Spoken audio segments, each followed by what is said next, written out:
What we got here is the 2011 Nissan Leaf. It'll be coming to the market this December, so December of 2010. So 5-passenger hatchback, 100-mile range. That's based on the LA4 EPA test cycle, which is it's a city mode driving course where you get used to the regenerative braking.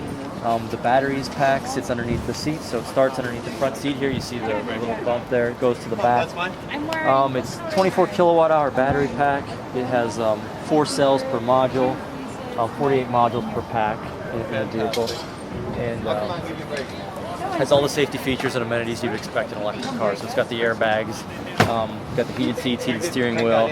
Also has a navigation system inside, which will be pre-populated with all the charging stations in the area. So we're working with point of interest providers to make sure that we have charging stations identified in there as well.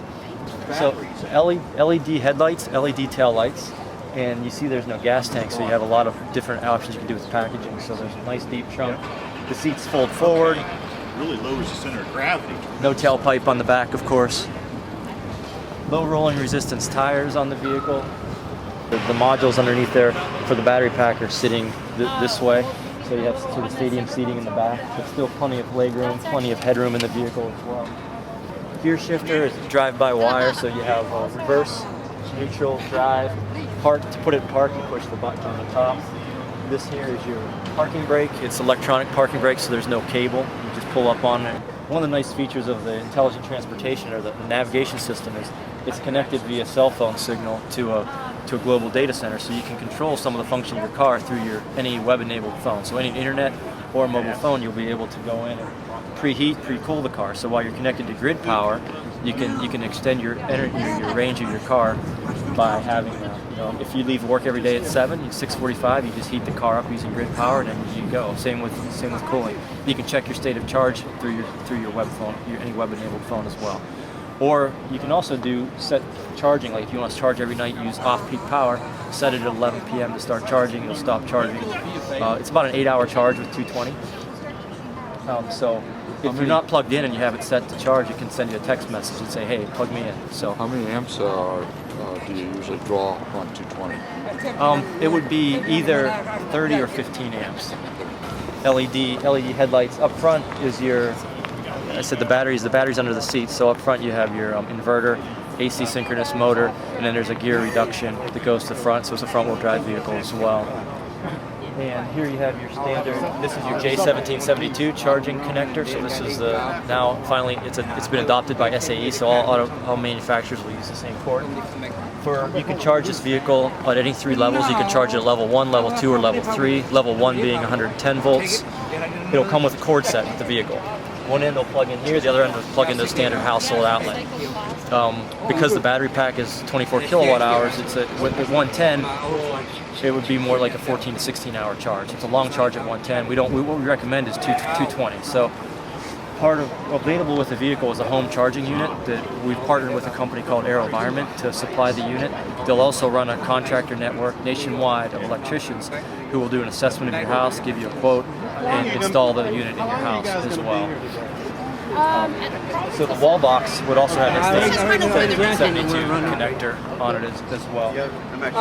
What you have here is the level 3 fast charge port, and this has not been adopted as a standard by SAE yet for the United States. What we have on this vehicle is a TEPCO standard, and that's we are going to bring some of these charging ports and vehicles with these charging ports in certain cities. We have some Department of Energy grant money where we're going to try out different types of infrastructure. So we're going to be trying the TEPCO level 3 fast charger. With the level 3 charger, you can fill the car in about 25 minutes to 80% capacity. So it's about 100 amps DC, a 50 kilowatt system. So it's an off-board. The difference is with the DC fast charger, it's off-board of the vehicle. The charger's off-board, whereas level 1 and level 2, the charger's on-board. So that's the 2 ports. He's showing right there. Do you have, with the fast charge, you have like some sort of feedback then coming back to tell you? In fact, you can see all the communication protocols. So the TEPCO charging system has a certain communication protocol where once it gets to 80% charge, it tapers down the charge. You don't want to, after you hit 80% capacity, you don't want to put that much energy in that fast battery anymore. So you don't want a dumb charger or bad board. Exactly. Yeah, it's got In fact, even the J1772 has a communication protocol because the box has all the ground fault circuit interrupt, surge protector, all the safety. It doesn't energize the contactor until there's communication established between the car and the charger as well. Pricing will be released in a couple months, so look for pricing.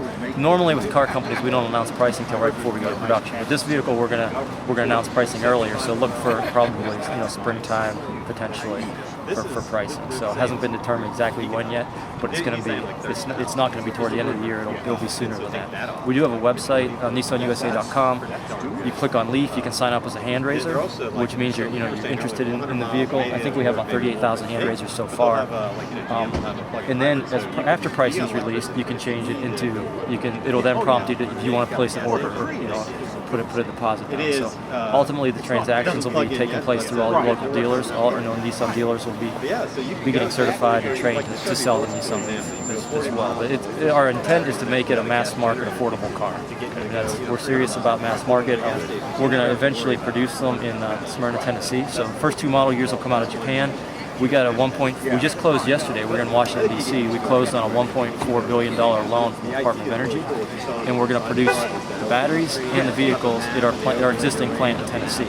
And most consumers commute 40 miles or less a day, so it's not necessarily going to matter. They're going to wake up every day with a full charge vehicle. They're going to do their daily errand, go to work, run their errands, come back, charge again. So they can drive, in different manners. They're not going to notice it.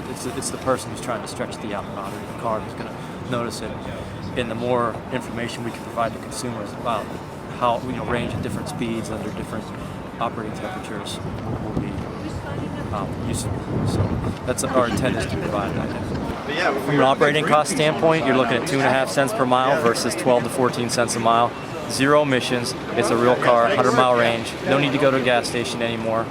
It's smooth, quiet, great acceleration. You'll love it.